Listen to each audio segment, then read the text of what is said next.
Hello all my nano friends, Avery back again. Today is day 8 of Preptober, and today we are going to be talking about developing your character's personality type. In my last video we started creating a character sheet for all of your characters. If you haven't seen that video yet, I will link it below and you should definitely check it out first, because this video is going to be a continuation of the last one and we will be adding questions to your already existing character sheets. So today we are going to be focusing on developing your character's personalities. How are we going to be developing their personalities? By bombarding them with lots of outdated and not particularly reliable personality tests. Are these a good tool for figuring out more about who you are as a person? Probably not. But are they a fun method for developing fictional characters? Absolutely. First of all, we're going to be starting with a reasonably well-respected test called the MBTI. What is an MBTI? Well, MBTI stands for the Myers-Briggs Type Indicator. Myers-Briggs created a personality test that will fit everybody who takes it into one of 16 different personality types. The test is divided into 4 sections, each containing 2 opposing characteristics, each characteristic represented by a letter. After taking the test, your result will be a combination of 4 letters representing the different characteristics you have, and that combination of letters will determine which personality type you fall under. The first 2 opposing characteristics are introverted, represented by an I, and extroverted, represented by an E. These 2 are pretty self-explanatory. Introverted people feel more comfortable alone, and extroverted people prefer being around other people. The next opposing pair are sensing, S, and intuition, N.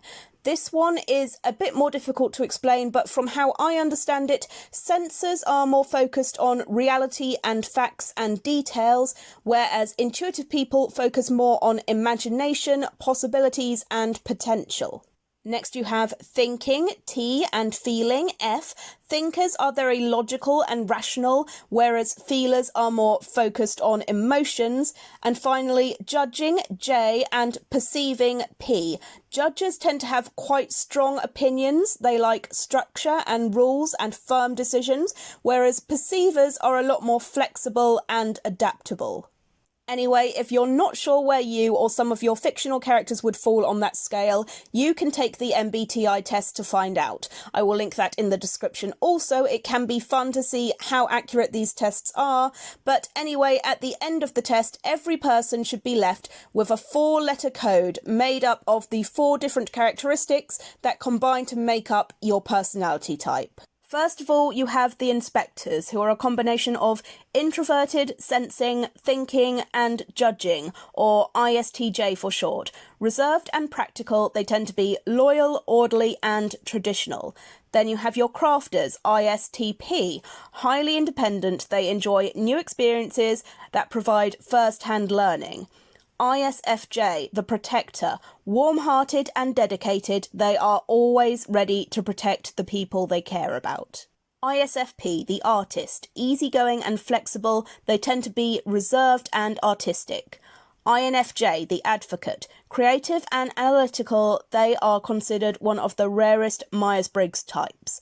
INFP, the mediator, idealistic with high values, they strive to make the world a better place.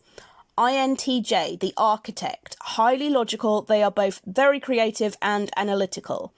INTP, the thinker, quiet and introverted, they are known for having a rich inner world. Finally, we get to our extroverts. ESTP, the persuader, outgoing and dramatic, they enjoy spending time with others and focusing on the here and now. ESTJ, the director, assertive and rule-orientated, they have high principles and a tendency to take charge. ESFP, the performer, outgoing and spontaneous, they enjoy taking centre stage. ESFJ, the caregiver, soft-hearted and outgoing, they tend to believe the best about other people. ENFP, the champion, charismatic and energetic, they enjoy situations where they can put their creativity to work. ENFJ, the giver, loyal and sensitive, they are known for being understanding and generous. ENTP, the debater, highly inventive, they love being surrounded by ideas and tend to start many projects but may struggle to finish them. And finally, ENTJ, the commander. Outspoken and confident, they are great at making plans and organising projects. Now, a problem that a lot of first-time writers have is that they struggle to come up with unique characters for their novel that have distinctly different personalities from their other characters. So if this is something that you struggle with, giving your character a MBTI can help you if you're trying to find a voice for them. You can ask yourself, would a mediator really say that? Or what would a performer do in this situation? And it can help give your characters a more unique and distinctive personality. Next, we have love languages. Knowing your character's love language can help when writing a romance novel, but it can really apply to any kind of novel. Love language doesn't only apply to romantic relationships, it can also apply to friendships and familial relationships too. But what is a love language? Well, The 5 Love Languages is a book by Gary Chapman that describes the 5 ways that people express and receive love in a relationship. The intention, I believe, being for partners to communicate what their own personal love language is to their significant other in order that their significant other has a better idea of what they can do to make their partner feel loved. So the 5 love languages are words of affirmation, which is about talking to your partner, having meaningful conversations with them, making sure you give them praise, compliments, and words of encouragement.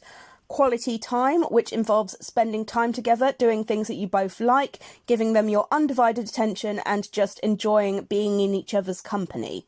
Physical touch, which means they express their love physically, obviously through sex, but also kissing, hugging, massages, hand-holding, and other forms of physical contact. Acts of service. This is to do with doing things for your partner that help make their life less stressful or that make them feel appreciated, such as cooking, cleaning, running errands, helping them with work or chores or babysitting, basically anything that makes their life a little bit easier and gives them time to relax. And finally, receiving gifts. These people really appreciate when their partner gives them spontaneous, random gifts, particularly if they put a lot of time, thought, or effort into those gifts. Now we have something a little less serious, your character's D&D alignment. These apply more to things like fantasy and thriller and less to more cosy novels where people are generally nice, but the D&D alignment chart puts people into 9 categories based on where they rank on 2 scales. Good versus evil and lawful versus chaotic. Now, good and evil generally have to do with your own personal morals, whereas lawful and chaotic are more to do with whether your actions are legal or not. So a character can be chaotic and good, and a character can be lawful and evil. Here's a good example that I found on the internet. So the first alignment is lawful good, where we have Superman. He's a good guy and he's all about following the law and justice and stuff.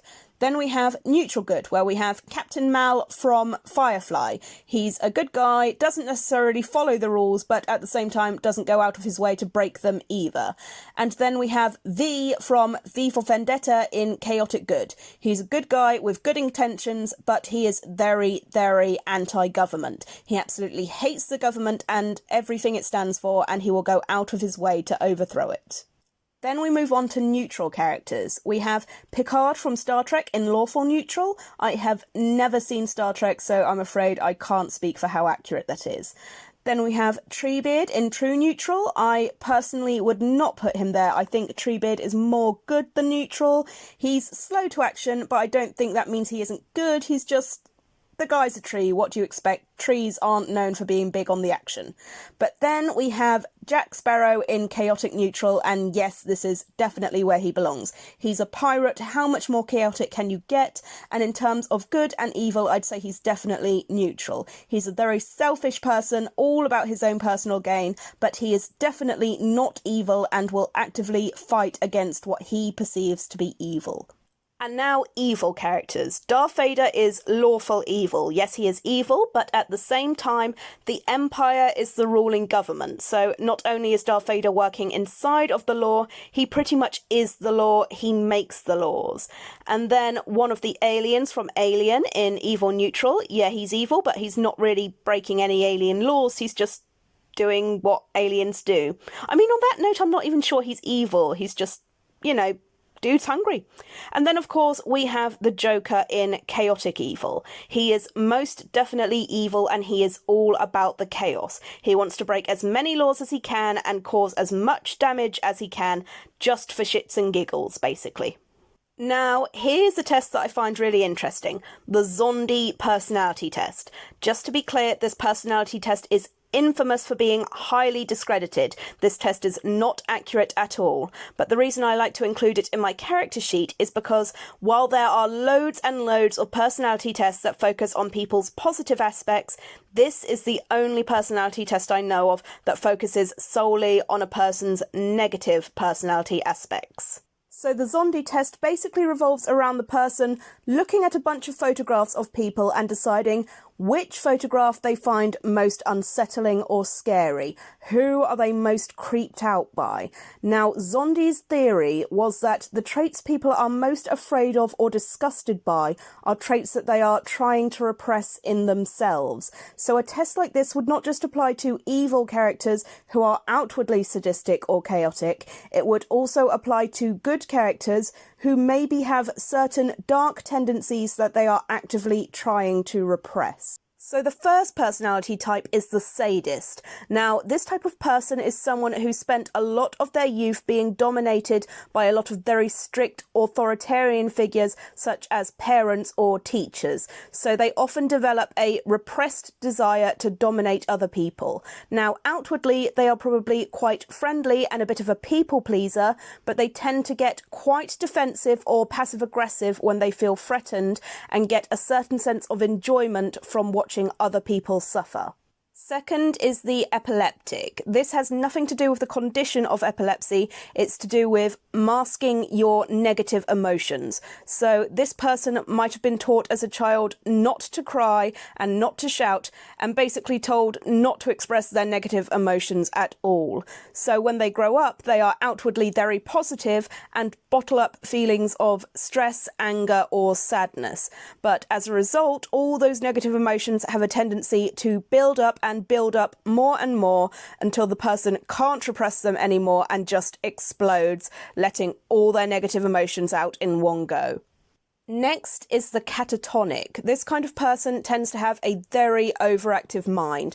They are very intelligent and thoughtful, and as a child were probably scolded for their strong imaginations, maybe told to get their head out of the clouds and focus on reality. As a result, they grew up to be quite dutiful and rule-driven, meaning that they deny their own emotional needs, resulting in feeling a bit disconnected from reality. Then we have the schizophrenic. Again, nothing to do with actual schizophrenia. The schizophrenic is someone who represses feelings of apathy towards others. For example, they might spend a lot of time with other people, listening to their problems and playing the role of the supportive friend and the shoulder to cry on, but deep down they have trouble relating to others. These people often experience feelings of intense loneliness, as even when they are with other people, they don't really feel any strong emotional connection. The hysteric is someone who tends to repress attention-seeking tendencies.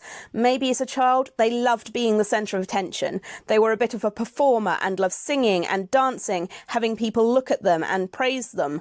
But then they were scolded for this kind of behaviour, told not to show off, that children should be seen and not heard, and ended up becoming extremely quiet and reserved as a result. But deep down, that inner performer is still there. They still secretly long to be the centre of attention, but are too modest and afraid to come out of their shell. The depressive is someone who is outwardly very happy and bubbly, but deep down they struggle a lot with feelings of worthlessness and self-loathing. They tend to have very low self-esteem, but make an effort to mask those emotions and try their best to combat those feelings by focusing on work or other people. The maniac is someone who represses hyperactive tendencies, possibly as a result of being scolded for childish or immature behaviour when they were young. Outwardly, they are very logical, responsible and mature, but inwardly they have a lot of energy and impulsiveness that they are trying hard to repress. As a result, they get very frustrated with people who are loud and obnoxious, but it is mostly based around jealousy that these people are expressing all of their emotions that the maniac keeps repressed. And finally, we have dissociative identity disorder. This individual represses feelings of fear surrounding their sexuality or gender identity. They may have been heavily bullied, scolded, or traumatized as a child, either by their peers or an authority figure. As a result, they often adhere to certain gender stereotypes, like men being aggressively macho or women being extremely traditional and submissive. They might also impose their toxic gender ideals onto other people, putting people down for not acting manly enough or feminine enough. You know what they say, the most homophobic people always turn out to be gay. I definitely wouldn't encourage anybody to take the Zondi test and take the results too seriously. Like I said, the test is widely discredited, but I find it can be very useful in fleshing out fictional characters, as it gets the author thinking not only about the character's outward personality and the emotions that they openly express, but also the emotions that they repress, the darker side of themselves that they don't want other people to see. And finally, in our personality section, we have the character's sense of humour. This is not something that there is a personality test on that I'm aware of, just something that you need to decide for yourself. Is your character's sense of humour quite dark and morbid? Are they maybe extremely sarcastic? Is their sense of humour very wholesome, or is it more mean-spirited? Do they prefer slapstick comedy that is very physical? Are they more witty with extremely quick and clever comebacks? Do they like cringy dad jokes and terrible puns? Are they very deadpan and inexpressive with their humour? Or is your character really serious with no real sense of humour at all? I think it's very important because almost everybody has a sense of humour, but their senses of humour can be very, very varied and expressed in different ways. So that is your homework for today. Add this personality section to your already existing character sheets and fill it out for all of your characters. What are your characters' MBTIs? What are their love languages? What are their D&D alignments? What are their Zondi personalities? And what are their senses of humour? Like I said in the previous video, everybody's character sheet should be catered to their characters. So for instance, if you think that the D&D alignment chart doesn't really apply to your characters, or if there's another personality test I haven't included that you think would help you learn more about your characters, then feel free to get rid of any of those tests that I provided and provide your own accordingly. In my next video, we are going to be finishing off our character sheets with our final section, which is going to be all about your character's traits. What are their positive personality traits? What are their negative personality traits? What are their strengths and what are their weaknesses? And how do all of the characters differ? But that is it from me for today. I hope you guys have loads of fun filling out your character sheets and learning more about your characters' personalities. It would be great if you could leave a comment down below with any suggestions you have for different personality tests or charts that I haven't mentioned in the video that people could add to their character sheets. Please don't forget to subscribe if you want to keep following my Preptober vlog. Please like the video if you liked it, and I really hope I see you guys in the next video.